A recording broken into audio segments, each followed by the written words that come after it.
যেদিন ছোট জুনাইদের মায়ের মৃত্যু হল, আকাশে মেঘ এমনভাবে ছেয়েছিল যেন পুরো মহাবিশ্ব তার দুঃখে শরিক হয়েছিল। মাত্র ৭ বছরের এই নিষ্পাপ শিশুটি তার আম্মুর লাশের পাশে দাঁড়িয়েছিল এবং তার বুঝে আসছিল না যে এসব কি হচ্ছে। তার আব্বু তো ৩ বছর আগেই এক দুর্ঘটনায় মারা গিয়েছিলেন এবং এখন সে এই পৃথিবীতে একেবারে একা হয়ে গিয়েছিল। জুনাইদের আম্মু ফাতিমা বেগম একজন নেক এবং পরহেজগার মহিলা ছিলেন। তিনি দিনরাত কঠোর পরিশ্রম করে মানুষের বাড়িতে কাপড় সেলাইয়ের কাজ করতেন এবং তার একমাত্র ছেলেকে লালন পালন করতেন। অসুস্থতা তাকে ধীরে ধীরে ভেতর থেকে শেষ করে দিয়েছিল, কিন্তু তিনি কখনো নিজের কষ্টের কথা প্রকাশ করেননি।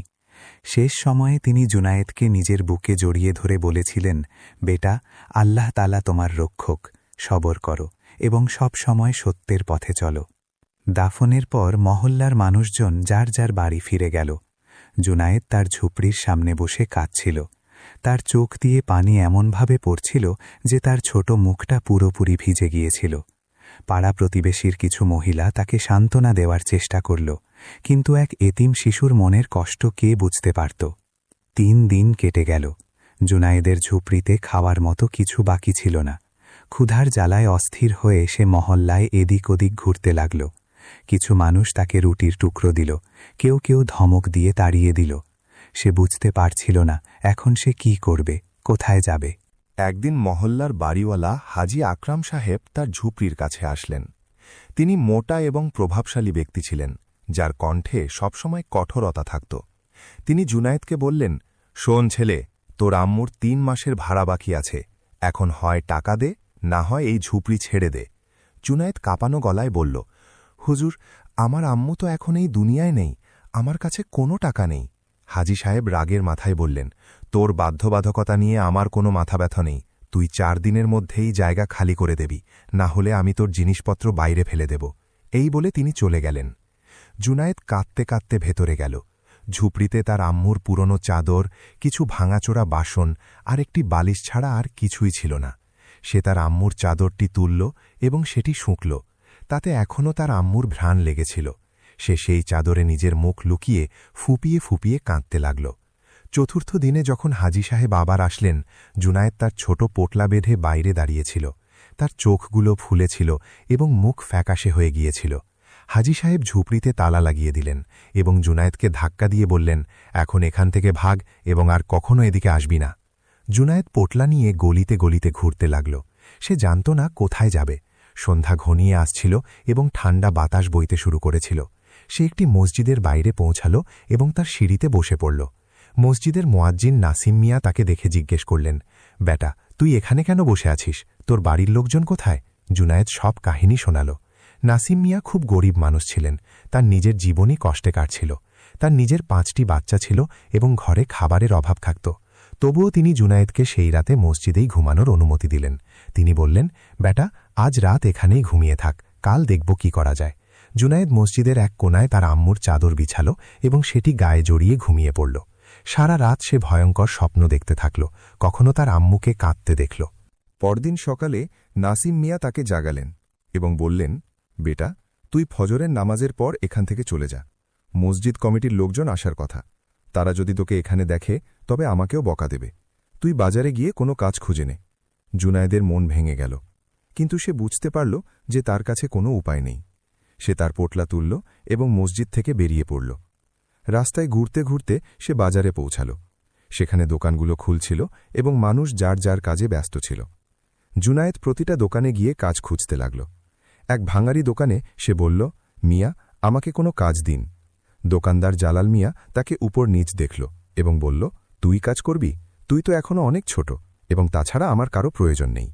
জুনায়েদ অনুনয় করে বলল, মিয়া, মেহেরবানি করুন, আমি যে কোনো কাজ করব, আমাকে শুধু খাওয়ার মতো কিছু দিলেই হবে।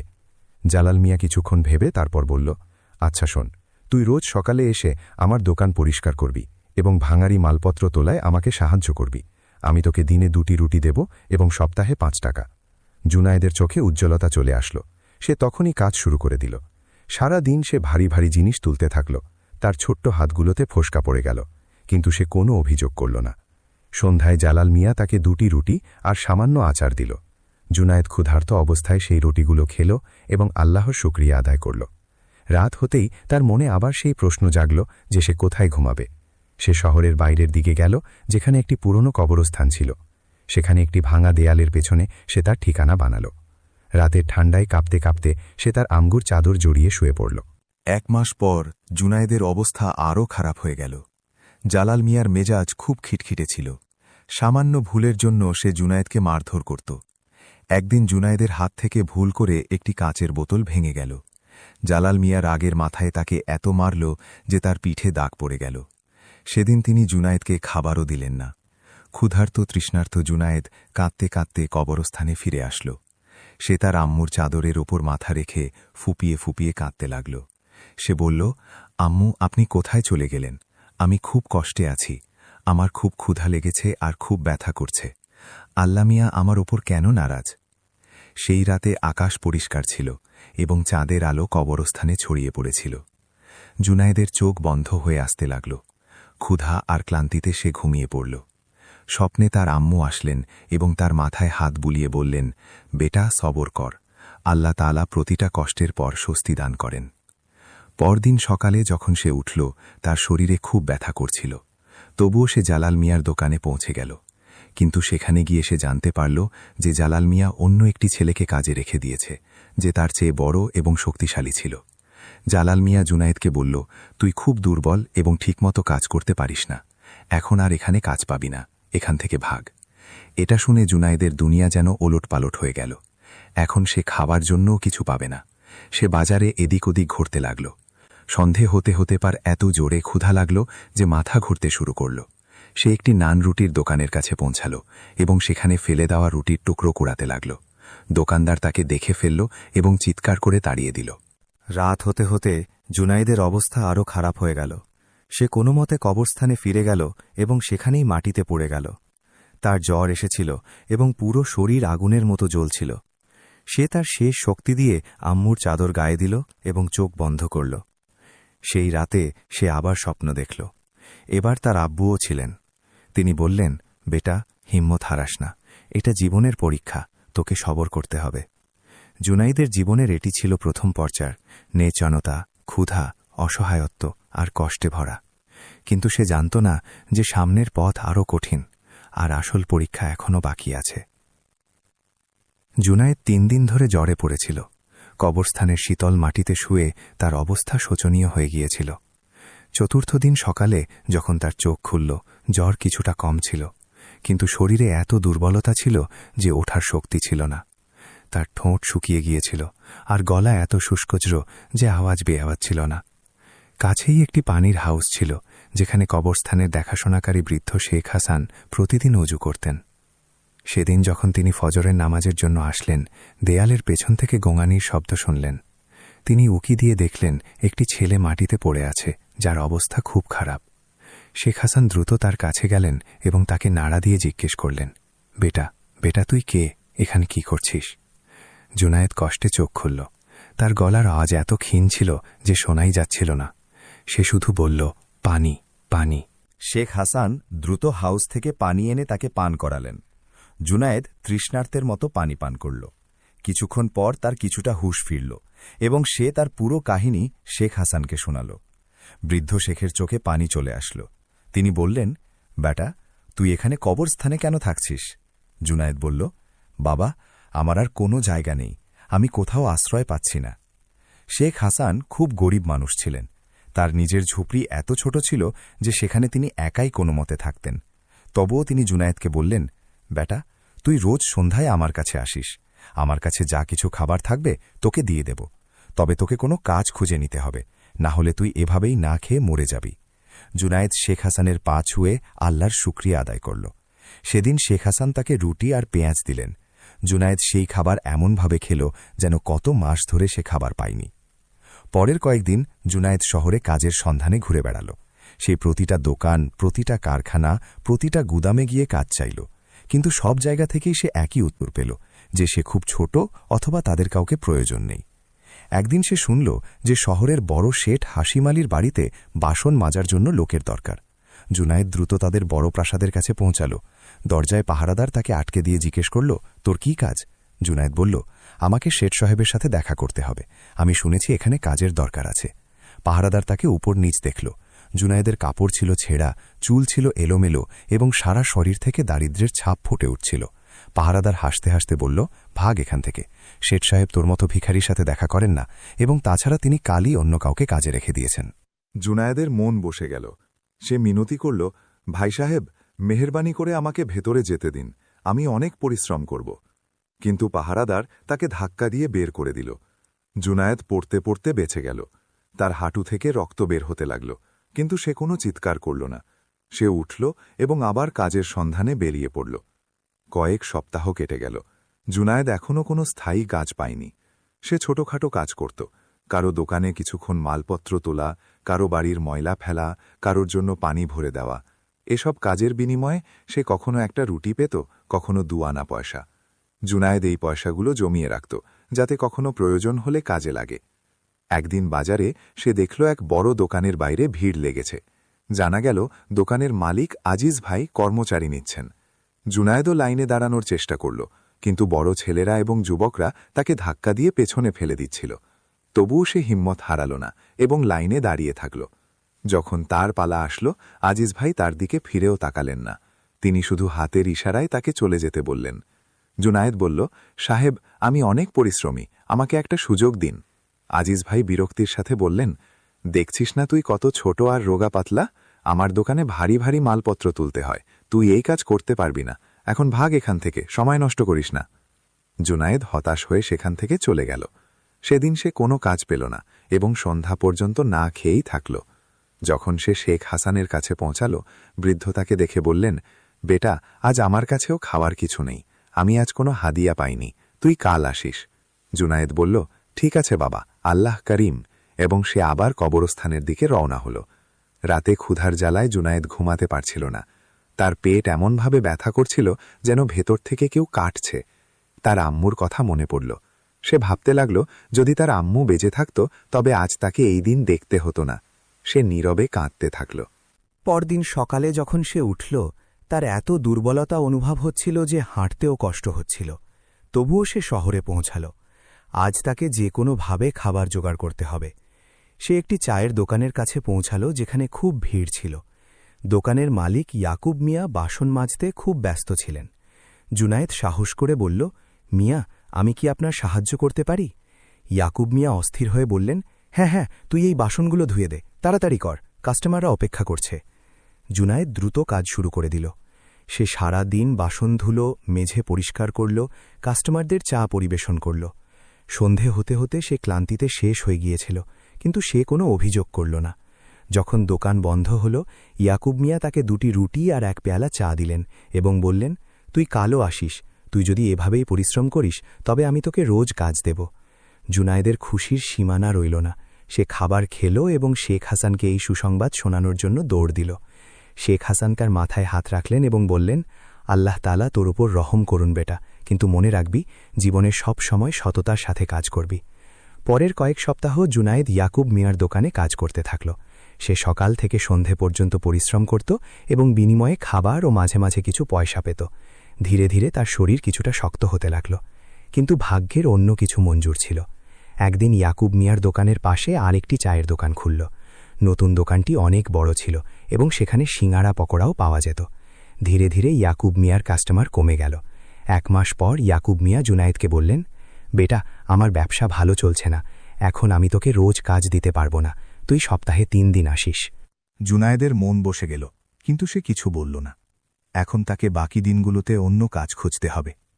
জুনায়েদ শহরের প্রতিটা কোনায় কাজের খোঁজ করল। একদিন সে একটি ইটের ভাটায় কাজ চাইল। সেখানকার সর্দার শামসুদ্দিন খুব কঠোর মেজাজের লোক ছিল। সে জুনায়েদকে দেখে বলল, তুই কাজ করবি? এটা কোনো খেলা নয়, এখানে সকাল থেকে সন্ধে পর্যন্ত ইট বইতে হয়। জুনায়েদ বলল, আমি পারব মালিক, শুধু আমাকে একটা সুযোগ দিন। শামসুদ্দিন তাকে কাজে রেখে দিল। পরের দিন থেকে জুনায়েদের আসল হাড় ভাঙা খাটুনি শুরু হল।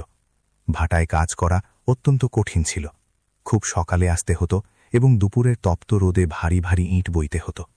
জুনায়েদের হাতে ফোসকা পড়ে গেল, কাঁধ ব্যথা হতে লাগল, কিন্তু সে হার মানল না। কিন্তু শামসুদ্দিন খুব নিষ্ঠুর লোক ছিল। সে শ্রমিকদের নির্মমভাবে পিটাত এবং পশুদের মতো খাটাত। জুনায়েদের সাথেও সে খুব কঠোর ব্যবহার করত। একদিন জুনায়েদের হাত থেকে ভুল করে ইটের স্তূপ পড়ে গেল। শামসুদ্দিন রাগের মাথায় তাকে এত পিটাল যে তার পিঠে আর হাতে দাগ পড়ে গেল।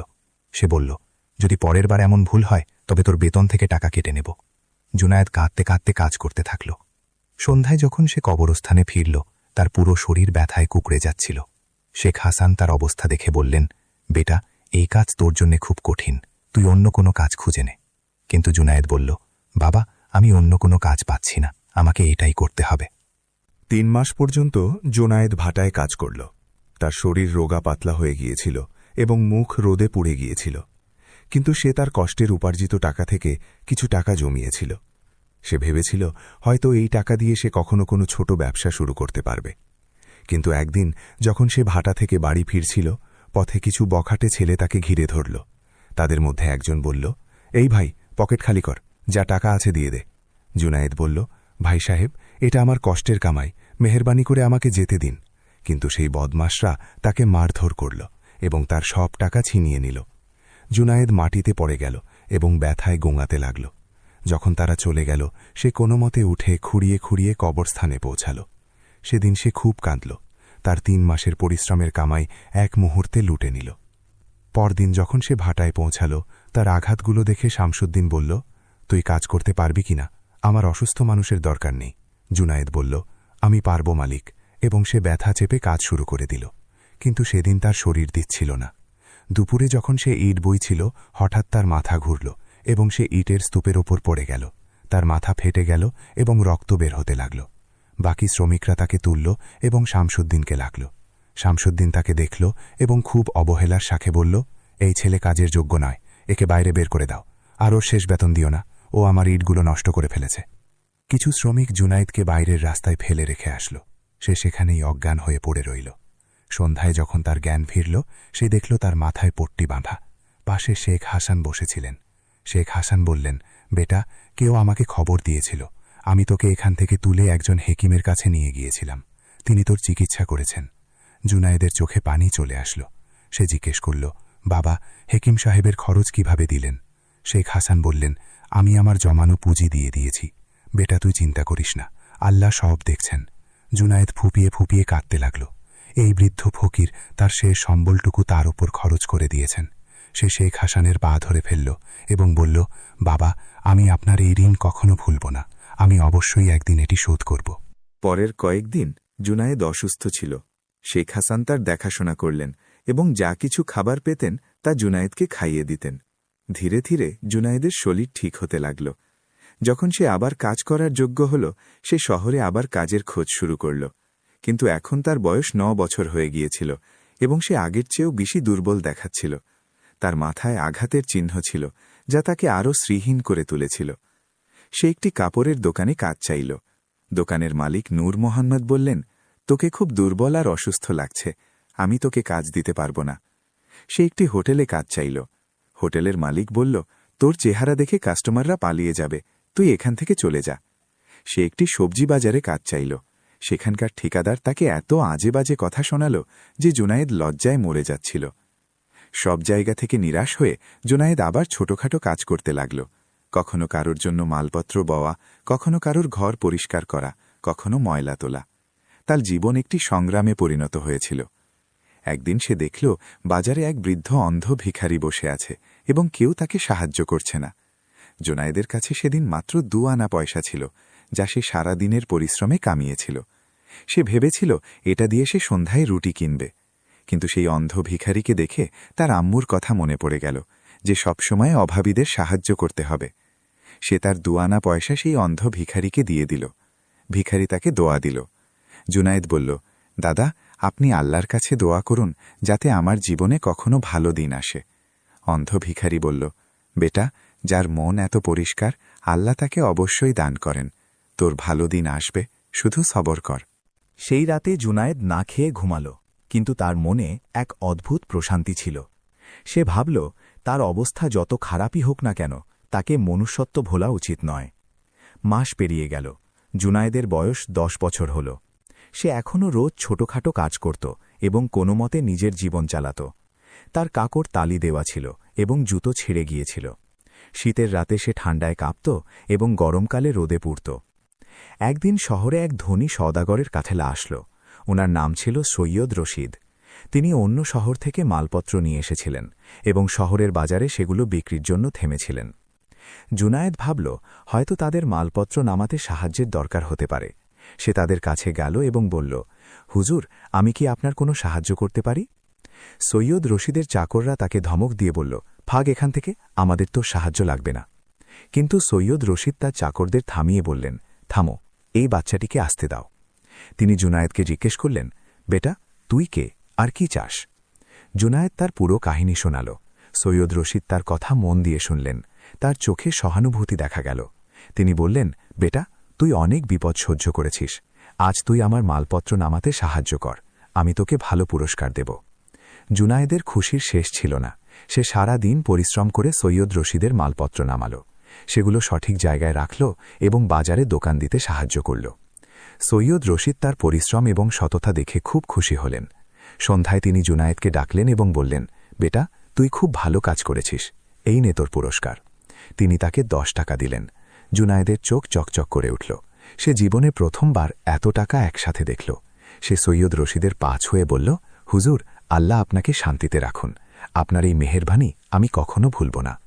সৈয়দ রশিদ বললেন, বেটা, তুই চাইলে কালও আসিস, আমি কয়েকদিন এখানে থাকব, তুই রোজ আমার দোকানে সাহায্য করতে পারিস। জুনায়েদ তখনই বলল, জি, আমি অবশ্যই আসব। পরের কয়েকদিন জুনায়েদ সৈয়দ রশিদের দোকানে কাজ করল। সৈয়দ রশিদ খুব নেকদিল মানুষ ছিলেন।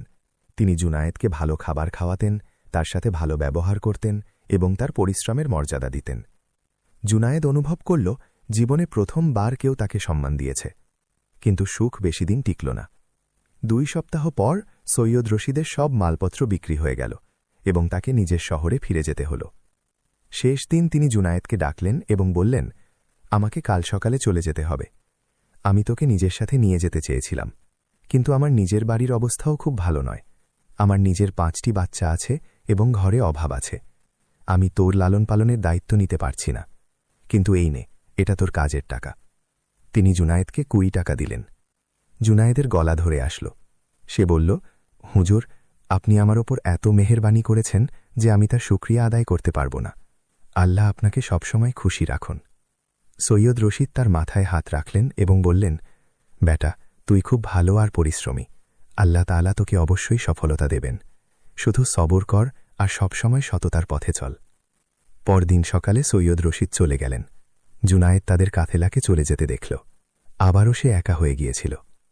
জুনায়েদ ভাবল, এখন তার কাছে কিছু টাকা আছে, তাই সে ছোট কোনো ব্যবসা শুরু করতে পারে। সে ভাবল সে কিছু সবজি কিনে সেগুলো বিক্রি করতে পারে। পরের দিন সে খুব সকালে সবজি বাজারে গেল এবং কিছু সবজি কিনল। সে একটি ঝুড়িতে সেই সবজিগুলো রাখল এবং বাজারে বিক্রি করতে লাগল।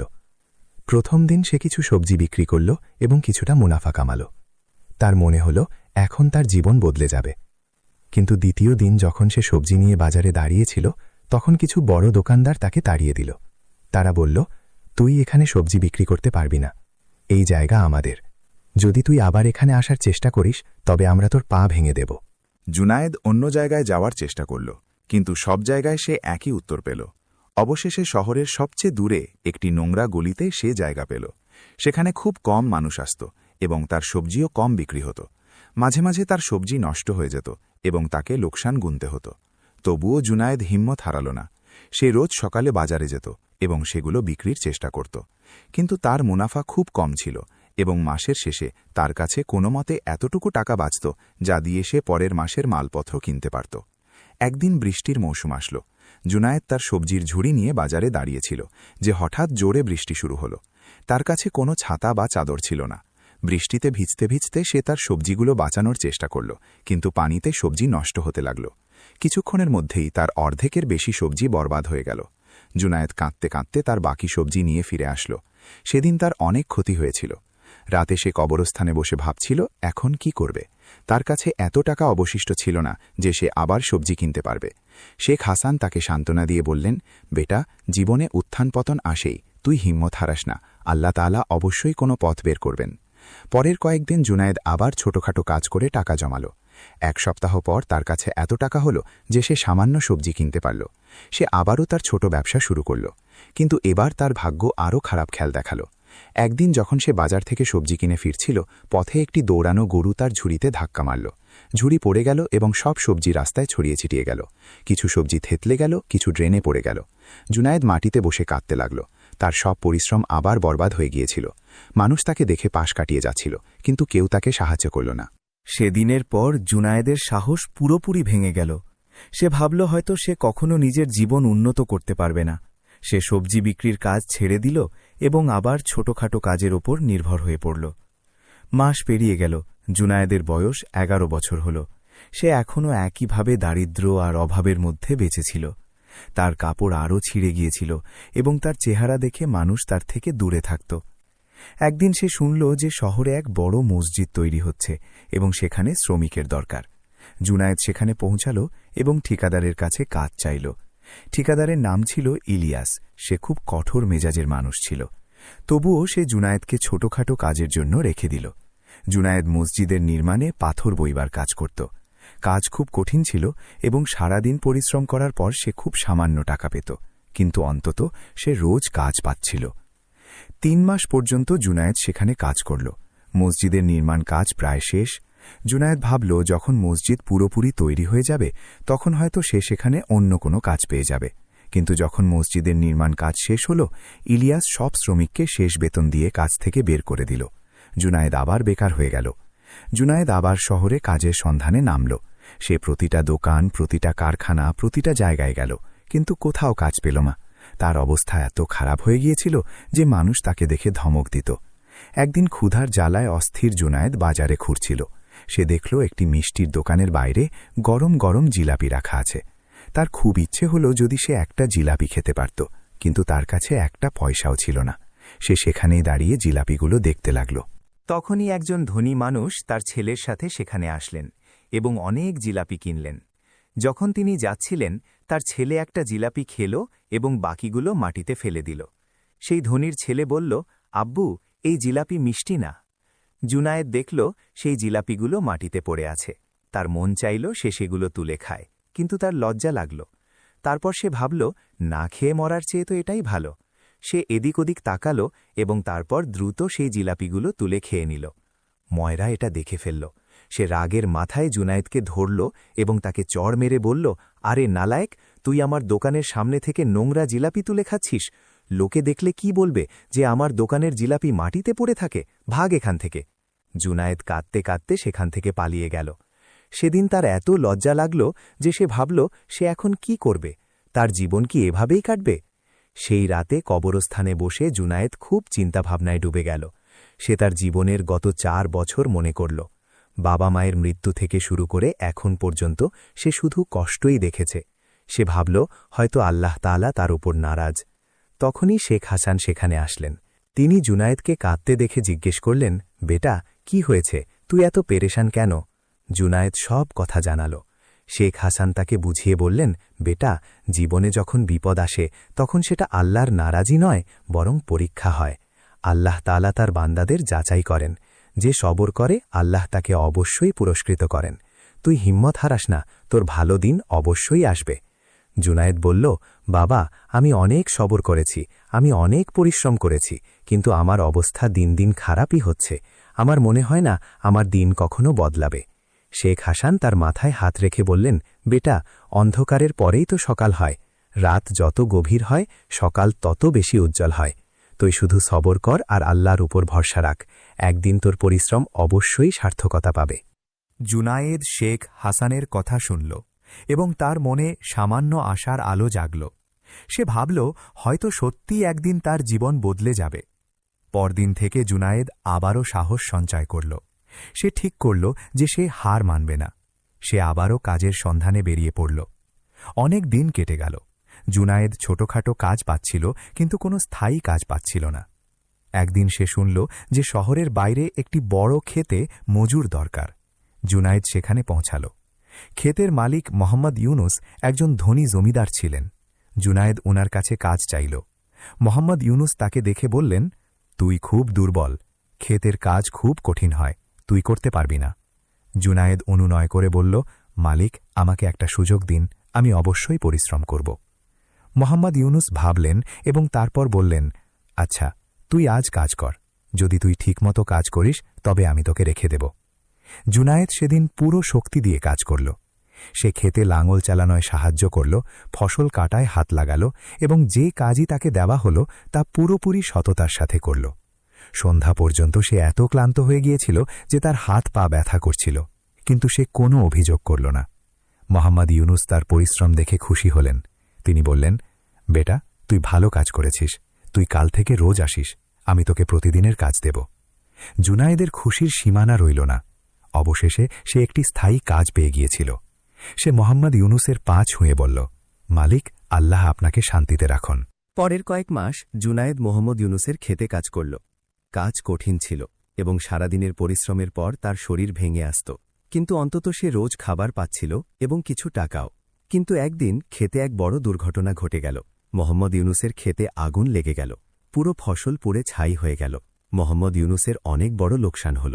ওনাকে সব মজুরকে বের করে দিতে হল, কারণ ওনার কাছে এখন তাদের কাজে রাখার মতো টাকা ছিল না। জুনায়েদ আবারও বেকার হয়ে গেল। তার মন ভেঙে গেল। সে ভাবল হয়তো তার কপালে শুধু নিরাশা লেখা আছে। সে রাতে শেখ হাসানের কাছে গেল। বৃদ্ধ শেখ খুব অসুস্থ ছিলেন।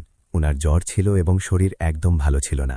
জুনায়েদ উনার দেখাশোনা করল, উনাকে পানি পান করালো এবং উনার জন্য ওষুধ আনার চেষ্টা করল। শেখ হাসান বললেন, বেটা, আমার সময় এখন ঘনিয়ে এসেছে, আমি বেশি দিন বাঁচব না। জুনায়েদ কাঁদতে লাগল। সে বলল, বাবা, এমন কথা বলবেন না, আপনি ঠিক হয়ে যাবেন। কিন্তু শেখ হাসান জানতেন উনার শেষ সময় চলে এসেছে।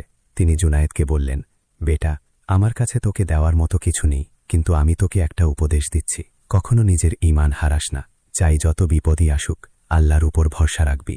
একদিন না একদিন তোর সততা আর পরিশ্রম অবশ্যই সার্থকতা পাবে। 3 দিন পর শেখ হাসানের ইন্তেকাল হল। জুনায়েদ নিজের হাতে ওনার লাশ ওঠালো এবং ওনাকে সেই কবরস্থানেই দাফন করল যেখানে তারা থাকতেন। শেখ হাসানের মৃত্যুর সাথে জুনায়েদ তার শেষ আশ্রয়টুকুও হারিয়ে ফেলল। এখন জুনায়েদ পুরোপুরি একা হয়ে গিয়েছিল। তার বয়স 12 বছর হয়েছিল। সে তার জীবনের গত 5 বছরে শুধু কষ্ট আর বিপদ দেখেছে। কিন্তু শেখ হাসানের শেষ উপদেশ তার মনে গেঁথে রইল, হার মানবি না আর আল্লাহর ওপর ভরসা রাখবি। জুনায়েদ আবারও সাহস সঞ্চয় করল। সে ভাবল হয়তো শেখ হাসান ঠিকই বলতেন, হয়তো একদিন তার ভালো দিন আসবে। তাকে শুধু সাবার করতে হবে আর পরিশ্রম করে যেতে হবে। সে আবারও শহরে কাজের সন্ধানে বেরিয়ে পড়ল, কিন্তু এবার তার মনে এক অদ্ভুত বিশ্বাস ছিল। বিশ্বাস যে একদিন তার জীবন অবশ্যই বদলাবে। শেখ হাসানের মৃত্যুর পর জুনায়েদের জন্য জীবন আরও কঠিন হয়ে গিয়েছিল। এখন তার কাছে যাওয়ার মতো কোনো জায়গা ছিল না যেখানে সে নিজের দুঃখ কষ্ট ভাগ করতে পারে। কবরস্থানে এখন তার ভয়ও লাগতে শুরু করেছিল, কিন্তু তার কাছে আর কোনো উপায় ছিল না। এক রাতে যখন সে কবরস্থানে তার আম্মুর পুরনো চাদর জড়িয়ে ঘুমোচ্ছিল, তখন সে এক অদ্ভুত স্বপ্ন দেখল। সে দেখল যে শেখ হাসান তার কাছে দাঁড়িয়ে হাসছেন। তিনি বললেন, বেটা, তুই পেরেশান হোস না, তোর পরিশ্রম সার্থকতা পেতে চলেছে। শুধু আর কিছুটা সবর কর, আল্লাহ তাআলা তোর জন্য ভালো কিছু ভেবেছেন। জুনায়েদের ঘুম ভেঙে গেল। সে এদিক ওদিক তাকালো, কিন্তু কেউ ছিল না। তবু তার মনে এক অদ্ভুত শান্তি ছিল। তার মনে হল হয়তো সত্যি তার দিন বদলাতে চলেছে। পরদিন সকালে জুনায়েদ শহরে গেল। সে বাজারে এদিক ওদিক ঘুরছিল, এমন সময় দেখল যে এক বড় দোকানের বাইরে ভিড় লেগেছে। জানা গেল যে দোকানের মালিক হাজি আবদুল্লাহ সাহেব বই আর কলম দোয়াত বিক্রি করেন। উনার দোকান শহরে খুব নামকরা ছিল। জুনায়েদ সেই ভিড়ের কাছে গেল। সেখানে মানুষ বই কিনছিল। হঠাৎ এক বৃদ্ধা মহিলা অনেকগুলো বইয়ের এক ভারী বান্ডেল কিনলেন এবং সেটি তোলার চেষ্টা করলেন, কিন্তু সেটি খুব ভারী ছিল। সেই মহিলা পেরেশান হয়ে গেলেন। জুনায়েদ তখনই এগিয়ে গিয়ে বলল, আম্মিজান, আমি কি এই বান্ডেল আপনার বাড়ি পৌঁছে দেব? বৃদ্ধা মহিলা তাকে দেখলেন। জুনায়েদের কাপড় ছেঁড়া ছিল এবং চেহারা দেখে তাকে খুব গরিব মনে হচ্ছিল, কিন্তু তার চোখে এক সততা ছিল যা বৃদ্ধা মহিলার মন ছুঁয়ে গেল। তিনি বললেন, হ্যাঁ বেটা, তুই এই বান্ডেল আমার বাড়ি পৌঁছে দে, আমি তোকে 2 আনা দেব। জুনায়েদ দ্রুত বান্ডেলটি উঠাল এবং বৃদ্ধা মহিলার পেছন পেছন চলতে লাগল। রাস্তা লম্বা ছিল এবং বান্ডেলটি ভারী ছিল। তার কাঁধ ব্যথা করতে লাগল, কিন্তু সে কোনো অভিযোগ করল না। যখন তারা বৃদ্ধা মহিলার বাড়িতে পৌঁছাল, জুনায়েদ বান্ডেলটি ভেতরে রেখে দিল। বৃদ্ধা মহিলা তাকে 2 আনা দিলেন এবং বললেন, বেটা, তুই খুব ভালো ছেলে, আল্লাহ তোকে সুখে রাখুন। জুনায়েদ উনার 5 হল এবং আবার বাজারের দিকে রওনা হল। তার মনে এক ভাবনা আসল, যদি সে প্রতিদিন এভাবেই মানুষের মালপত্র বইবার কাজ করে তবে হয়তো সে কিছু টাকা পাবে। পরদিন থেকে জুনায়েদ রোজ হাজি আবদুল্লার দোকানের কাছে দাঁড়াতে লাগল। যখনই কোনো ক্রেতা ভারী মালপত্র কিনত, জুনায়েদ তাকে বলত, সাহেব, আমি কি আপনার মালপত্র বাড়ি পৌঁছে দেব? কিছু মানুষ তাকে তাড়িয়ে দিত, কিছু মানুষ তার সাহায্য নিত। ধীরে ধীরে হাজি আবদুল্লাহ জুনায়েদকে লক্ষ্য করতে শুরু করলেন। তিনি দেখতেন যে এই ছেলেটি রোজ উনার দোকানের কাছে আসে এবং ক্রেতাদের সাহায্য করে। একদিন হাজি আবদুল্লাহ জুনায়েদকে ডাকলেন। জুনায়েদ ভয় পেতে পেতে উনার কাছে গেল। তার মনে হল হয়তো হাজি সাহেব তাকে বকবেন বা তাড়িয়ে দেবেন। কিন্তু হাজি আবদুল্লাহ নরম স্বরে জিজ্ঞেস করলেন, বেটা, তুই রোজ এখানে কেন দাঁড়াস? জুনায়েদ ভয় পেতে পেতে তার পুরো কাহিনী শুনিয়ে দিল। হাজি আবদুল্লাহ তার কথা মন দিয়ে শুনলেন। উনার চোখে পানি চলে আসল। তিনি নিজেও একজন এতিম ছিলেন এবং জানতেন যে এতিমদের কত বিপদ সহ্য করতে হয়। হাজি সাহেব বললেন, বেটা, তুই খুব পরিশ্রমী আর সৎ বলে মনে হচ্ছে। আমি দেখছি তুই প্রতিটা ক্রেতাকে সাহায্য করিস এবং কারো কাছে বেশি টাকা চাস না। তুই কি আমার দোকানে কাজ করতে চাবি? জুনায়েদের চোখ উজ্জ্বল হয়ে উঠল। সে বিশ্বাসই করতে পারছিল না যে এটা সত্যি। সে বলল, জি হুজুর, আমি অবশ্যই কাজ করব, আমি যে কোনো কাজ করব। হাজি সাহেব বললেন, আচ্ছা, তবে কাল থেকে তুই এখানে চলে আসবি। তুই দোকান পরিষ্কার করবি, ক্রেতাদের মালপত্র বাঁধবি, আর যে কাজই আমি তোকে দেব তা করবি। আমি তোকে রোজ খাবার দেব আর মাসে 10 টাকা বেতন দেব। আর হ্যাঁ, তুই রাতে কোথায় ঘুমাস? জুনায়েদ লজ্জায় মাথা নিচু করে বলল, হুজুর, আমি কবরস্থানে ঘুমাই। হাজি সাহেব মাথা নাড়লেন। তিনি বললেন, এটা ঠিক নয়। আমার দোকানের পেছনে একটা ছোট ঘর আছে, যেখানে আমি পুরনো বই রাখি। তুই রাতে সেখানেই ঘুমিয়ে থাকবি।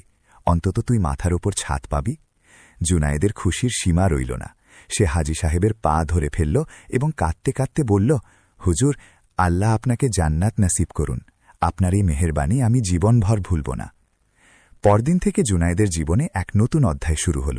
সে সকালে দ্রুত উঠত, দোকান পরিষ্কার করত, বইগুলো সঠিক জায়গায় রাখত এবং ক্রেতাদের সাহায্য করত। হাজি আবদুল্লাহ তার পরিশ্রম আর সততায় খুব খুশি ছিলেন। ধীরে ধীরে জুনায়েদ দোকানের কাজ বুঝতে শুরু করল।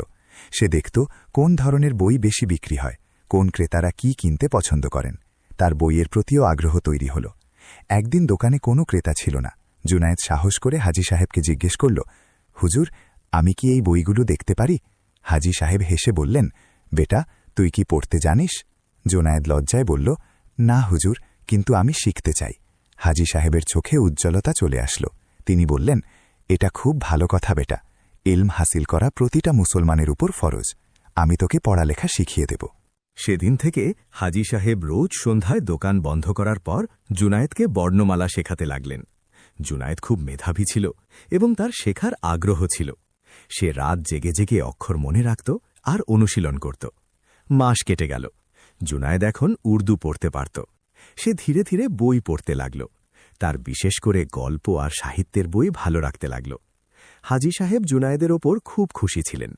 তিনি দেখতেন যে এই ছেলেটি শুধু পরিশ্রমী নয়, বরং খুব বুদ্ধিমানও। জুনায়েদ এখন দোকানের ছোটখাটো হিসাব নিকাশও সামলাতে শুরু করেছিল।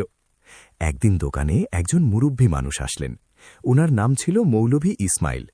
তিনি শহরের একটি মাদ্রাসার মোহতামিম ছিলেন। তিনি হাজি সাহেবের সাথে দেখা করতে এসেছিলেন। হাজি সাহেব জুনায়েদকে বললেন, বেটা, মৌলভী সাহেবের জন্য চা বানিয়ে নিয়ে আয়। জুনায়েদ দ্রুত চা বানিয়ে নিয়ে আসল। মৌলভী সাহেব তাকে দেখলেন এবং জিজ্ঞেস করলেন, হাজি সাহেব, এই ছেলেটি কে? হাজি সাহেব জুনায়েদের পুরো কাহিনী শোনালেন। মৌলভী সাহেব খুব প্রভাবিত হলেন। তিনি জুনায়েদকে কিছু প্রশ্ন করলেন। জুনায়েদ খুব আদবের সাথে উত্তর দিল। মৌলভী সাহেব বললেন, হাজি সাহেব, এই ছেলেটি খুব মেধাবী। যদি একে সঠিক তালিম দেওয়া হয় তবে এ অনেক কিছু অর্জন করতে পারে। আপনি একে আমার মাদ্রাসায় কেন পাঠাচ্ছেন না? হাজি সাহেব ভাবলেন এবং তারপর জুনায়েদকে জিজ্ঞেস করলেন, বেটা, তুই কি মাদ্রাসায় পড়তে চাবি? জুনায়েদের চোখে উজ্জ্বলতা আসল। সে বলল, জি হুজুর, কিন্তু মাদ্রাসায় পড়ার জন্য তো টাকা লাগে। আমার কাছে তো কিছু নেই। মৌলভী সাহেব বললেন, বেটা, তোকে কোনো ফি দিতে হবে না। মাদ্রাসায় এতিম আর গরিব বাচ্চাদের জন্য বিনামূল্যে শিক্ষার ব্যবস্থা আছে। তুই সকালে মাদ্রাসায় পড়তে পারবি আর দুপুরে হাজি সাহেবের দোকানে কাজ করতে পারবি।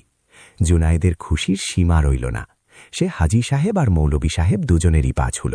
পরদিন থেকে জুনায়েদের রুটিন বদলে গেল। সে সকালে দ্রুত উঠত, মসজিদে নামাজ পড়ত এবং তারপর মাদ্রাসায় চলে যেত। সেখানে সে কোরআন শরীফ, হাদিস এবং আরবি ও ফার্সি শিখত। দুপুরে সে হাজি সাহেবের দোকানে চলে আসত এবং সন্ধ্যা পর্যন্ত কাজ করত। জুনায়েদ খুব পরিশ্রমী ছাত্র ছিল। সে যাই পড়ত তা খুব ভালো করে মনে রাখত। মাদ্রাসার অন্য বাচ্চারা কয়েক মাসে যা মুখস্থ করত, জুনায়েদ তা কয়েক সপ্তাহে মুখস্থ করে ফেলত। মৌলভী ইসমাইল সাহেব জুনায়েদের উপর খুব খুশি ছিলেন। একদিন তিনি জুনায়েদকে বললেন, বেটা, আল্লাহ তাআলা তোকে অনেক বুদ্ধি দান করেছেন। তুই যদি পরিশ্রম করিস তবে একদিন অনেক বড় আলেম হতে পারবি। কিন্তু জুনায়েদের জীবনে এখনও বিপদ কমেনি। মাদ্রাসায় কিছু বড় ছেলে জুনায়েদকে হিংসে করত, কারণ সে তাদের চেয়ে বেশি মেধাবী ছিল। তারা প্রায়ই তাকে উত্ত্যক্ত করত, তার কাপড় লুকিয়ে ফেলত এবং তাকে আজে বাজে কথা বলত। একদিন মাদ্রাসায় পরীক্ষা হল। জুনায়েদ সবচেয়ে বেশি নম্বর পেল। মৌলভী সাহেব তাকে পুরস্কার দিলেন। এটা দেখে কিছু বড় ছেলের আরও হিংসে হল।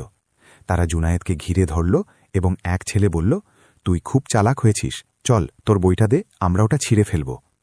জুনায়েদ বলল, ভাই সাহেব, এই বইটা মৌলভী সাহেব পুরস্কার হিসেবে দিয়েছেন, মেহেরবানি করে আমাকে যেতে দিন। কিন্তু সেই ছেলেরা তার বই ছিনিয়ে নিল এবং ছিঁড়তে লাগল। জুনায়েদ তাদের আটকানোর চেষ্টা করলে তারা তাকে ধাক্কা দিল। জুনায়েদ মাটিতে পড়ে গেল এবং তার হাঁটু ছিলে গেল। তখনই মৌলভী সাহেব সেখানে চলে আসলেন। তিনি এই দৃশ্য দেখে খুব রেগে গেলেন। তিনি সেই ছেলেদের খুব বকা দিলেন এবং তাদের শাস্তি দিলেন। মৌলভী সাহেব জুনায়েদকে তুললেন এবং বললেন, বেটা, তুই পেরেশান হোস না। যারা হিংসে করে তারা সবসময় অন্যকে নিচে নামানোর চেষ্টা করে। তুই তোর পরিশ্রম চালিয়ে যা।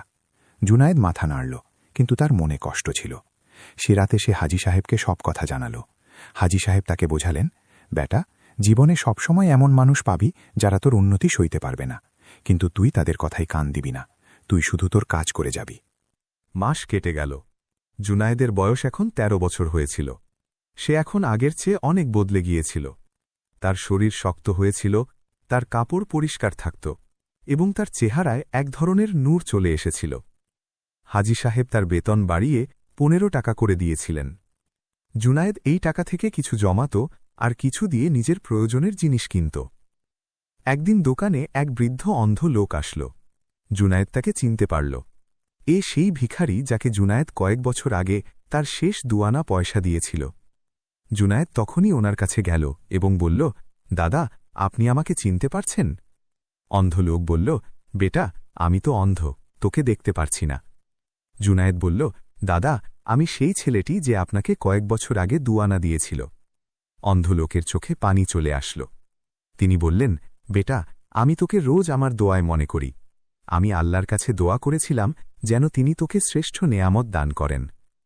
জুনায়েদ সেই অন্ধ লোককে খাবার খাওয়াল এবং তাকে কিছু টাকা দিল। অন্ধ লোক আবারও তাকে অনেক দোয়া দিলেন। সেদিন জুনায়েদ অনুভব করল যে সত্যি তার জীবন বদলে যাচ্ছে। আল্লাহ তাআলা ধীরে ধীরে তার পরিশ্রমের ফল দিচ্ছেন। মাদ্রাসায় জুনায়েদের মর্যাদা বাড়তে থাকল। এখন সে বড় বড় বই পড়তে শুরু করেছিল। মৌলভী সাহেব তাকে নিয়ে অনেক আশা করেছিলেন। একদিন মাদ্রাসায় এক বড় মাজলিস হল। শহরের সব বড় আলেম আর ওলামারা জড়ো হয়েছিলেন। মৌলভী সাহেব জুনায়েদকে ডাকলেন এবং বললেন, বেটা, আজ তোকে সবার সামনে কোরআনের তেলাওয়াত করতে হবে। জুনায়েদ খুব ঘাবড়ে গেল।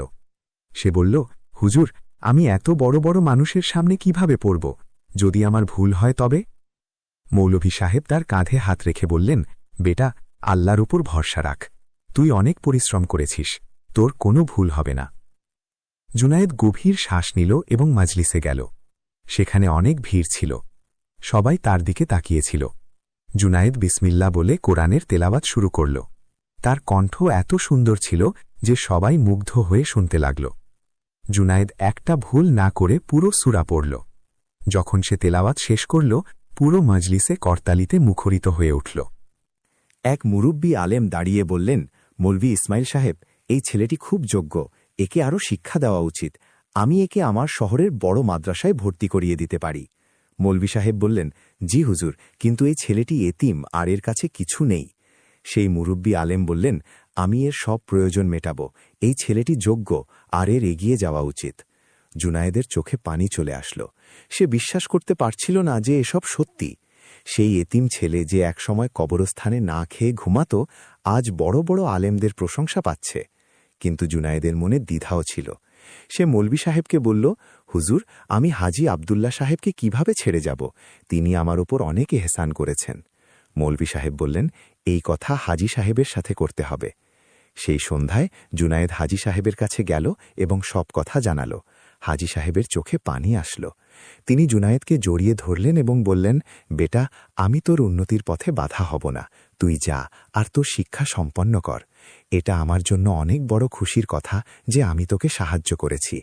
জুনায়েদ কাঁদতে লাগল। সে বলল, হুজুর, আপনি আমার বাবার মতো, আমি আপনাকে কখনো ভুলব না। হাজি সাহেব বললেন, তুই তোর পথে চল, আল্লাহ তাআলা তোকে সফলতা দান করুন, আমি সব সময় তোর জন্য দোয়া করব। 2 সপ্তাহ পর জুনায়েদ অন্য শহরে যাওয়ার জন্য তৈরি হল। সেই মুরব্বী আলেমের নাম ছিল কাজী আহমদ। তিনি জুনায়েদের জন্য সফরের ব্যবস্থা করলেন এবং তাকে নতুন কাপড় ও জুতো কিনে দিলেন। যাওয়ার আগে জুনায়েদ কবরস্থানে গেল। সে তার আম্মু, আব্বু আর শেখ হাসানের কবরে ফাতেহা পাঠ করল। সে বলল, আম্মু, আব্বু, বাবা, আপনাদের দোয়া কাজে লাগছে, আমি সফল হয়েই ছাড়ব আর আপনাদের সবার নাম উজ্জ্বল করব।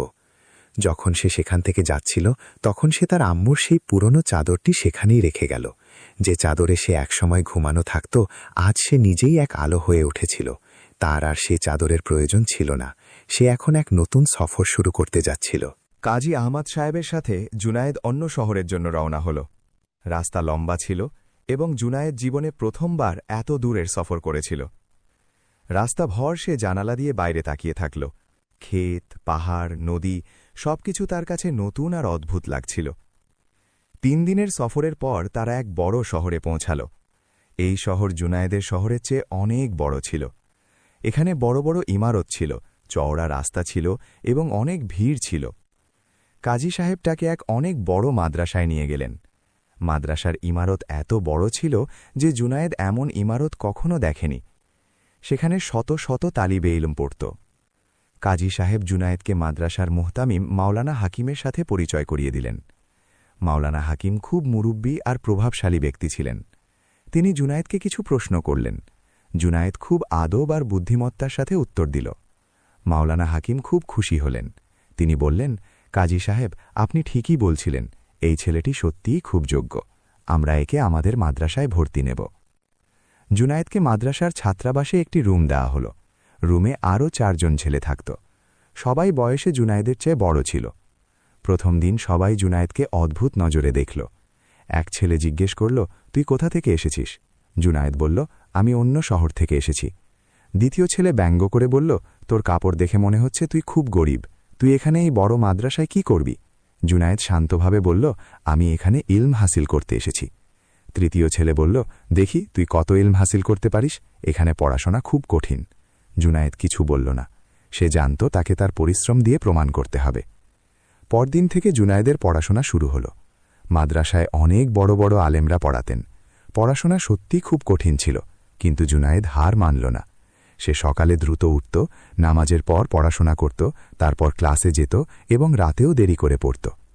তার রুমের অন্য ছেলেরা প্রায়ই তার মজা উড়াত। তারা বলত, দেখ এই কিতাবি পোকা কত পড়ে, ওর মনে হয় ও অনেক বড় আলেম হয়ে যাবে। কিন্তু জুনায়েদ তাদের কথায় কান দিল না। সে শুধু তার পড়াশোনায় মগ্ন থাকল। 3 মাস পর মাদ্রাসায় প্রথম পরীক্ষা হল। জুনায়েদ অনেক পরিশ্রম করেছিল। পরীক্ষার রেজাল্ট আসলো তো পুরো মাদ্রাসায় শোরগোল পড়ে গেল। জুনায়েদ সবচেয়ে বেশি নম্বর পেয়েছিল। মাওলানা হাকিম পুরো মাদ্রাসার সামনে জুনায়েদের প্রশংসা করলেন। তিনি বললেন, জুনায়েদ আমাদের জন্য উদাহরণ। ও প্রমাণ করে দিয়েছে যে পরিশ্রম আর একাগ্রতা দিয়ে যে কোনো কিছু অর্জন করা সম্ভব। এরপর জুনায়েদকে দেখার দৃষ্টিভঙ্গি বদলে গেল। এখন মানুষ তাকে সম্মান করতে লাগল। তার রুমের ছেলেরাও তার সাথে বন্ধুত্ব করতে লাগল। কিন্তু জুনায়েদের এখনও কিছু সমস্যা ছিল। মাদ্রাসায় সবকিছু বিনামূল্যে ছিল, খাবার, থাকা, বইপত্র। কিন্তু ছোটখাটো প্রয়োজনের জন্য টাকার দরকার ছিল। অন্য ছেলেদের বাড়ি থেকে টাকা আসত, কিন্তু জুনায়েদের কেউ ছিল না। সে ভাবল তাকে কোনো কাজ খুঁজতে হবে।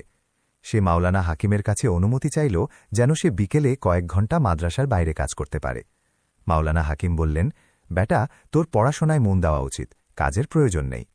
কিন্তু জুনায়েদ বলল, হুজুর, আমি আমার প্রয়োজনের জন্য কারো ওপর বোঝা হতে চাই না। আমি শুধু বিকেলে 2-3 ঘণ্টা কাজ করব, এতে আমার পড়াশোনায় কোনো প্রভাব পড়বে না। মাওলানা হাকিম তার কথা মেনে নিলেন। জুনায়েদ পাশের একটি বইয়ের দোকানে কাজ পেয়ে গেল। সে বিকেলে সেখানে যেত এবং দোকান পরিষ্কার করত আর বই সাজিয়ে রাখত। সময় দ্রুত কাটতে লাগল। জুনায়েদের বয়স এখন 14 বছর হয়েছিল। সে মাদ্রাসার সবচেয়ে মেধাবী ছাত্র হয়ে উঠেছিল। তার স্মৃতিশক্তি খুব প্রখর ছিল এবং সে যাই পড়ত তা তক্ষণই বুঝে নিত। একদিন মাদ্রাসায় এক অনেক বড় আলেমের আগমন হল। উনার নাম ছিল শেখ ইব্রাহিম। তিনি দূর দূরান্ত থেকে এসেছিলেন এবং পুরো দেশে বিখ্যাত ছিলেন। মাদ্রাসায় এক বিশেষ দর্সের আয়োজন করা হল। শেখ ইব্রাহিম এক অনেক কঠিন সমস্যা পেশ করলেন এবং জিজ্ঞেস করলেন, কেউ কি এই সমস্যার সমাধান বলতে পারবে? পুরো দর্সে নীরবতা ছেয়ে গেল। বড় বড় তালিবে ইলমরাও চিন্তায় পড়ে গেল, কারো কাছে উত্তর ছিল না। তখনই জুনায়েদ হাত তুলল। শেখ ইব্রাহিম বললেন, হ্যাঁ বেটা বলো। জুনায়েদ খুব সুন্দরভাবে পুরো সমস্যার সমাধান করে দিল। সে অনেক কিতাবের রেফারেন্স দিল এবং খুব বুদ্ধিমত্তার সাথে উত্তর দিল। শেখ ইব্রাহিম খুব অবাক হলেন। তিনি জিজ্ঞেস করলেন, বেটা বলো তোমার নাম কি? জুনায়েদ উত্তর দিল, জুনায়েদ হুজুর। শেখ ইব্রাহিম মাওলানা হাকিমের দিকে তাকিয়ে বললেন, আপনি খুব ভাগ্যবান যে আপনার মাদ্রাসায় এত যোগ্য ছাত্র আছে। সেদিন থেকে জুনায়েদের খ্যাতি পুরো মাদ্রাসায় ছড়িয়ে পড়ল। অন্য শহরের আলেমেরাও তার কথা শুনতে লাগল। কিন্তু জুনায়েদ অহংকারী হল না। সে জানত এসব আল্লাহর দান। সে আরও পরিশ্রম করে পড়তে লাগল। বছর পেরিয়ে গেল। জুনায়েদ এখন 15 বছরের হয়েছে। সে অনেক কিতাব পড়ে ফেলেছে এবং অনেক গভীর জ্ঞান অর্জন করেছে। একদিন সে একটা চিঠি পেল। চিঠিটি হাজী আবদুল্লাহ সাহেবের ছিল। তিনি লিখেছিলেন, আমার আদরের ছেলে জুনায়েদ, আমি তোর সফলতার কথা শুনছি। আমার খুব খুশি লাগছে। আমি রোজ তোর জন্য দোয়া করি। আল্লাহ তোকে আরও সফলতা দান করুন। আমার মন তোর সাথে দেখা করার জন্য ছটফট করছে। জুনায়েদের চোখে পানি চলে আসল। তার হাজী সাহেবের খুব মনে পড়ছিল। সে তখনই উত্তর লিখল, আমার শ্রদ্ধেয় আব্বু হাজী সাহেব, আপনি যে আমার জন্য দোয়া করেন সেটাই আমার আসল সম্পদ। আমি যাই হই না কেন তা আপনার কারণে হয়েছি। শীঘ্রই আমি আপনার সাথে দেখা করতে আসব। কয়েক মাস পর মাদ্রাসায় বার্ষিক জলসা হল। এটি অনেক বড় জলসা ছিল এবং পুরো শহর থেকে মানুষ এসেছিল। জুনায়েদকে একটি বক্তব্য দিতে হতো। জলসার দিন অনেক ভিড় ছিল। মঞ্চে বড় বড় আলেম আর শহরের গণ্যমান্য ব্যক্তিরা বসেছিলেন। জুনায়েদের নাম ডাকা হল। জুনায়েদ মঞ্চে গেল। প্রথমবার এত বড় ভিড়ের সামনে কথা বলতে হবে। তার বুক দুরুদুরু করছিল, কিন্তু সে আল্লাহর নাম নিল এবং বক্তব্য শুরু করল। তার বক্তব্যের বিষয় ছিল সবর আর পরিশ্রম। সে তার জীবনের কাহিনী শোনাল, কিভাবে সে এক অসহায় এতিম শিশু ছিল, কিভাবে সে কষ্ট সহ্য করেছে, কিভাবে সে কখনো হার মানেনি, আর কিভাবে আল্লাহ তার পরিশ্রমের ফল দিয়েছেন। পুরো জনতা নীরব হয়ে শুনছিল। অনেক মানুষের চোখে পানি ছিল। যখন জুনায়েদ বক্তব্য শেষ করল, পুরো হল করতালিতে মুখরিত হয়ে উঠল। জলসার পর অনেক মানুষ জুনায়েদের সাথে দেখা করতে আসলো। এক ধনী সওদাগর তাকে বলল, বেটা, তুমি আমার মন ছুঁয়ে গেছ। আমি তোমার পড়াশোনায় সাহায্য করতে চাই। তোমার যাই লাগবে আমাকে জানাবে। আরেকজন বলল, আমি তোমাকে আমার শহরে ডাকতে চাই। সেখানে তুমি মানুষকে তালিম দিতে পারো। জুনায়েদ সবার শুকরিয়া আদায় করল, কিন্তু সে বলল, আমি এখন আমার শিক্ষা শেষ করতে চাই। এরপর আমি অবশ্যই মানুষের খিদমত করব। সেই রাতে জুনায়েদ তার রুমে বসে নিজের জীবনের কথা ভাবছিল। 5 বছর আগে সে এক অসহায় এতিম ছিল যে কবরস্থানে ঘুমাত। আজ সে এক বিখ্যাত তালিবে এলেম যাকে মানুষ সম্মান করে। সে আল্লাহর শুকরিয়া আদায় করল। সে তার আম্মু, আব্বু আর শেখ হাসানকে মনে করল। সে জানত উনাদের দোয়া তার সাথে আছে। পরের বছর জুনায়েদ মাদ্রাসার পড়াশোনা শেষ করল। সে এখন 16 বছরের ছিল এবং একজন যোগ্য আলেম হয়ে উঠেছিল। মাওলানা হাকিম তাকে ডাকলেন এবং বললেন, জুনায়েদ, তুই খুব ভালো কাজ করেছিস। এখন তোকে সামনের ফয়সালা করতে হবে। তুই কি করতে চাস? জুনায়েদ বলল, হুজুর, আমি আমার শহরে ফিরে যেতে চাই। আমি সেখানে মানুষকে তালিম দিতে চাই, বিশেষ করে গরিব আর এতিম বাচ্চাদের, যাতে তাদের সেই কষ্ট ভোগ করতে না হয় যা আমি করেছি। মাওলানা হাকিমের চোখে পানি আসল। তিনি জুনায়েদকে জড়িয়ে ধরলেন এবং বললেন, বেটা, তুই সঠিক ফয়সালা করেছিস। এটাই আসল খিদমত। যা, আল্লাহ তোকে সফলতা দান করুন। জুনায়েদ তার মালপত্র গুছাল। তার কাছে এখন কিছু কিতাব ছিল, কিছু কাপড় ছিল এবং সামান্য কিছু টাকা ছিল যা সে জমিয়েছিল। সে তার শহরের উদ্দেশ্যে রওনা হল। রাস্তাভর সে ভাবতে থাকল কিভাবে সে তার শহরে একটা মাদ্রাসা খুলবে, কিভাবে সে গরিব বাচ্চাদের বিনামূল্যে শিক্ষা দেবে। যখন সে তার শহরে পৌঁছাল, তার খুব অদ্ভুত লাগছিল। এটি সেই শহর যেখানে সে দুরবস্থায় দিন কাটিয়েছে, যেখানে মানুষ তাকে ধমক দিয়েছে। সে সোজা হাজি আবদুল্লার দোকানে পৌঁছাল। দোকান আগের মতোই ছিল, কিন্তু হাজি সাহেব বুড়ো হয়ে গিয়েছিলেন। ওনার চুল সাদা হয়ে গিয়েছিল এবং চেহারায় বলিরেখা পড়ে গিয়েছিল। জুনায়েদ দোকানে পা রাখল। হাজি সাহেব তার দিকে তাকালেন। প্রথমে তো তিনি চিনতে পারলেন না, তারপর হঠাৎ উনার চোখ উজ্জ্বল হয়ে উঠল। জুনায়েদ দৌড়ে উনার কাছে আসলো এবং উনাকে জড়িয়ে ধরল। দুজনের চোখ থেকেই পানি ঝরছিল। হাজি সাহেব বললেন, বেটা, তুই কত বদলে গেছিস। এখন তুই এক বড় আলেম হয়ে গেছিস। আমি তোর সম্পর্কে অনেক কিছু শুনেছি। জুনায়েদ বলল, আব্বু, এসব আপনার কারণে হয়েছে। যদি আপনি আমাকে আশ্রয় না দিতেন তবে আমি আজ কিছুই হতাম না। সেদিন দোকান দ্রুত বন্ধ করে দেওয়া হল। হাজি সাহেব জুনায়েদকে নিজের বাড়িতে নিয়ে গেলেন। তিনি উনার স্ত্রী আর বাচ্চাদের সাথে জুনায়েদের পরিচয় করিয়ে দিলেন। সবাই জুনায়েদকে উষ্ণ অভ্যর্থনা জানাল। খাবারের টেবিলে হাজি সাহেব জিজ্ঞেস করলেন, বেটা, এখন তোর কি ইচ্ছা? জুনায়েদ তার পুরো পরিকল্পনার কথা জানাল। সে বলল, আমি এখানে একটা ছোট মাদ্রাসা খুলতে চাই, যেখানে গরিব আর এতিম বাচ্চাদের বিনামূল্যে শিক্ষা দেওয়া হবে। হাজি সাহেব বললেন, এটা খুব ভালো চিন্তা, কিন্তু এর জন্য তো জায়গা লাগবে। জুনায়েদ বলল, আমি ধীরে ধীরে শুরু করব। প্রথমে আমি কিছু বাচ্চাকে মসজিদে পড়াব, তারপর দেখি আল্লাহ কি পথ দেখান। পরদিন থেকে জুনায়েদ তার কাজ শুরু করে দিল। সে সকালে মসজিদে যেত এবং সেখানে বাচ্চাদের পড়াত। প্রথমে তো মাত্র 4-5টি বাচ্চা আসলো, তারপর ধীরে ধীরে আরও বাচ্চা আসতে লাগল। জুনায়েদ বাচ্চাদের খুব আদর দিয়ে পড়াত। সে প্রতিটা বাচ্চাকে বোঝাত যে শিক্ষা কত জরুরি। যে বাচ্চারা গরিব ছিল তাদের জন্য সে কিতাবের ব্যবস্থাও করে দিত। 3 মাসের মধ্যে জুনায়েদের কাছে 50 জনের বেশি বাচ্চা আসতে লাগল। এখন মসজিদে জায়গা কম পড়তে লাগল। একদিন শহরের কাজী সাহেব জুনায়েদকে ডাকলেন। কাজী সাহেব বললেন, জুনায়েদ মিয়া, আমি তোমার কাজের কথা শুনেছি। আমি খুব খুশি যে তুমি গরিব বাচ্চাদের শিক্ষা দিচ্ছ। আমার কাছে শহরের বাইরে জমির একটা টুকরো আছে, আমি সেটা তোমাকে দিতে চাই। তুমি সেখানে মাদ্রাসা তৈরি করতে পারো। জুনায়েদের খুশির সীমা রইল না। সে কাজী সাহেবের পা ছুল। এটা আল্লাহর মেহেরবানি ছিল, কিন্তু মাদ্রাসা তৈরির জন্য তো টাকা লাগবে। জুনায়েদের কাছে এত টাকা ছিল না। সে শহরের মানুষের কাছে সাহায্য চাইল। কিছু মানুষ রাজি হল, কিছু মানুষ মানা করে দিল। হাজি আবদুল্লাও যতটা সম্ভব দিলেন। ধীরে ধীরে টাকা জমা হতে লাগল। জুনায়েদ মাদ্রাসার ভিত্তিপ্রস্তর স্থাপন করল। শহরের মজুররা বিনামূল্যে কাজ করতে রাজি হল, কারণ তাদের মনে হয়েছিল এটি আল্লাহর কাজ। 6 মাসের পরিশ্রমের পর একটি ছোট মাদ্রাসা তৈরি হয়ে গেল। এতে 3টে ঘর ছিল এবং একটি ছোট উঠোন ছিল। জুনায়েদ মাদ্রাসার নাম রাখল মাদ্রাসায়ে রহমত, রহমতের মাদ্রাসা। মাদ্রাসার উদ্বোধনের দিন পুরো শহর থেকে মানুষ আসলো। সবাই জুনায়েদের সফলতা দেখে অবাক ছিল। সেই ছেলেটি যে একসময় ভিক্ষা করত, আজ মাদ্রাসা খুলছে। জুনায়েদ তার বক্তব্যে বলল, এই মাদ্রাসা শুধু আমার নয়, এটি সেই সমস্ত মানুষের যারা আমার উপর ভরসা করেছে। এটি আমার আম্মু আব্বুর, এটি শেখ হাসান বাবার, এটি হাজি আবদুল্লা সাহেবের, আর সব কিছুর ওপরে আল্লাহর রহমতের ফল। সেদিন থেকে মাদ্রাসায় বাচ্চা আসতে লাগল। জুনায়েদ প্রতিটা বাচ্চাকে সেভাবেই পড়াত যেন তারা তার নিজের বাচ্চা। যারা এতিম ছিল তাদের সে বিশেষ যত্ন নিত। বছর পেরিয়ে গেল। জুনায়েদ এখন 17 বছরের হয়েছে। তার মাদ্রাসা ভালো চলছিল। তার কাছে এখন 100 জনের বেশি বাচ্চা পড়ত। ধীরে ধীরে জুনায়েদের পরিশ্রম সার্থকতা পাচ্ছিল। তার জীবন সত্যি বদলে গিয়েছিল। এখন সে একজন সম্মানিত আলেম আর শিক্ষক। কিন্তু জুনায়েদ কখনো নিজের অতীত ভুলে যায়নি। সে সবসময় মনে রাখত সে কোথা থেকে এসেছে। সে সবসময় গরিব আর এতিমদের সাহায্য করে যেত। এক সন্ধ্যায় যখন সে মাদ্রাসা থেকে বাড়ি যাচ্ছিল, সে দেখল এক ছোট বাচ্চা রাস্তার ধারে কাঁদছে। জুনায়েদ তার কাছে গেল। বেটা, কেন কাঁদছিস? বাচ্চাটি বলল, মিয়া, আমার খুব ক্ষুধা লেগেছে, আমার আম্মু আব্বু নেই। জুনায়েদের মন গলে গেল। এই বাচ্চাটি একদম সেরকমই ছিল যেমন সে এক সময় ছিল।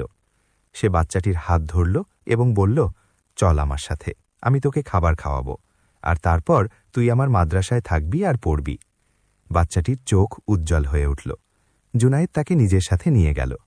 সেই রাতে জুনায়েদ ভাবল যে এটাই তার জীবনের উদ্দেশ্য, অন্যদের সাহায্য করা, বিশেষ করে সেই বাচ্চাদের যারা তার মতো অসহায়। আল্লাহ তাকে বিপদ থেকে উদ্ধার করেছেন। এখন তার দায়িত্ব ছিল সে যেন অন্যকেও বিপদ থেকে উদ্ধার করে। জুনায়েদের কাহিনী পুরো এলাকায় ছড়িয়ে পড়ল। মানুষ তাকে উদাহরণ হিসেবে পেশ করতে লাগল। সেই ছেলেটি যে একসময় কবরস্থানে ঘুমাত, আজ এক আলোকবর্তিকা হয়ে উঠেছিল।